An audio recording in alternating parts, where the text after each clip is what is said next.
నీకు ఏ voice comfort ఉంది, మేలా ఫీమేలా? సో ఎలా చెప్పాలి మీకు, లైక్ 10 to 12 years మీరు ఒక వాయిస్తో మాట్లాడుతున్నారు, సడన్గా now you can change a voice, ఏది చూస్ చేసుకుంటారు? చిన్నప్పుడే కదా. చిన్నప్పటిదే కాదు, I'm telling you which we will choose. Female కాదు, వై, యూ కెన్ చేంజ్ కదా. చేంజ్ అయినాక అదే చెప్తున్నాను, like you are a female with a male voice, 10 years నుంచి 12, 13, 14 years వరకు ఒక వాయిస్ మీరు మాట్లాడుతున్నారు. నవ్ యూ కెన్ చేంజ్ అయిన వాయిస్ ఉంటుంది. చేంజ్ అయిన వాయిస్ ఎందుకు? లైక్ ఇది అలవాటు అయిపోయింది కదా, చెప్పినంత ఈజీ కాదు అన్నీ అనుకునేస్తే అయిపోవడానికి. నీ కంఫర్ట్ చెప్పు, నేను అందుకే నిన్ను అడుగుతున్నా. అదే నేను చెప్తున్నాను, ఐమ్ కంఫర్టబుల్ విత్ బోత్. నిజం చెప్పాలంటే ఏదైనా మాట్లాడగలను నేను, రెండు మాట్లాడగలను కాబట్టి రెండు బాగానే ఉంటాయి.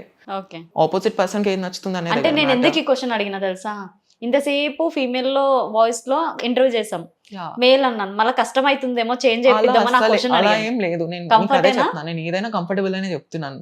ఓకే, ఇప్పుడు ఫీమేల్ లోనే మాట్లాడుకుందాం. వాయిస్ డబ్బింగ్ ఆర్టిస్ట్ చెప్పాలా నేను? ఏమొద్దు. అంటే నేను సింపుల్ అడుగుతున్నాను, లైక్ చూసారా, now you are getting, like ఏదో చెప్పాలో మీకే అర్థం కావట్లేదు, చెప్పినంత ఈజీ అయితే కాదు.